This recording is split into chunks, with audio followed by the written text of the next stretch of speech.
Raad, Saad, who was the head of the weapons production headquarters in Hamas's military wing. The Israeli military claimed that Saad was directly responsible for violations of the ceasefire agreement by Hamas in recent months, accusing him of leading the continued production of weapons during the ceasefire. Meanwhile, Israelis are rallying in Tel Aviv, with some demanding the Israeli government set up a state commission of inquiry to probe events of October the 7th. Protesters say that the Prime Minister Benjamin Netanyahu's government refuses to be held accountable for the October the 7th attacks, and were protesting Netanyahu's wish to choose the members of the committee, claiming it will provide an unfair advantage. Many protesters were seen holding pictures of the last slain Israeli hostage, Ran Glivi, whose remains have not yet been retrieved from Gaza. Let's listen in to what some of the protesters had to say. It is against the government attempts to change the legal systems and turn Israel into what I would call empty democracy instead of liberal democracy where all the basic rights are being kept. This is a great danger, and the government has been trying for the last 3 years to do that, and I hope they will not succeed, and we are here to ensure that. Secondly is the investigation regarding the events that led to the 7th of October disaster. We feel that this is the duty of everybody to get thorough investigation, fair investigation, in order to prevent such disasters from rehappening. We are here tonight because of a government that is trying to silence us, because a government that is trying to run away from responsibility. And we are here with a public that is not intimidated, that returns week after week to say that we are fighting for our democracy. The public has a critical role in fighting for democracy and defending democracy. And here in Tel Aviv, we will not give up. We will never give up. We're now joined by Peter Baum, the editor of the Weekly Blitz, joining us live from London. Peter, thank you very much for joining us here on NewsX World. Peter, of course, a strike which has killed 5 people and injured 25 in the Gaza Strip. Is this a violation of the ceasefire? Good morning, Thomas.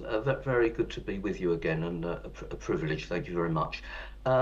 I've seen the footage of the strike that Israel has confirmed has killed the number 2 in the Hamas military operation. It was a convoy of 5 cars, and Israel and the convoy and the Israeli military struck the last car in which the terrorist, not the militant, Thomas, the terrorist was travelling. It probably is a violation of the ceasefire, but then again, there have been, since the ceasefire, numerous violations of the ceasefire on both sides, and all the analysts were expecting this. They still expect the ceasefire to hold, in inverted commas, but there have been numerous violations, and yes, to answer your question directly, it certainly is. Israel have been after this particular guy for about 4 years now, knowing his seniority within Hamas. And the information that I've had before coming onto this story from both my sources in Israel and in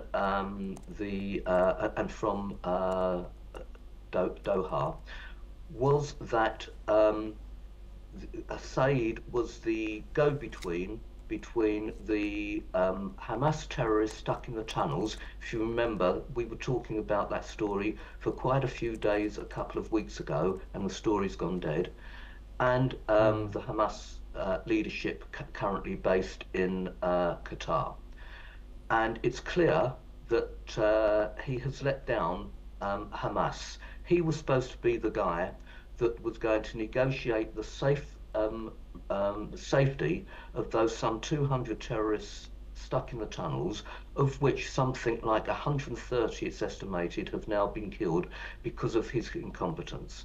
Now, in order for Israel to have successfully targeted Saad, the information, the intelligence they received must have been first class, and it must have come from those within Hamas or in Gaza who were thoroughly sick and tired of this guy's duplicity and incompetence. Don't forget, I reiterate again, they've been after him for years. Yes. And the fact that he's emerged in a convoy of cars, the intelligence that Israel has, and I'm sure that the military have confirmed that it was him, must have been of the highest quality, but could have only have come from inside.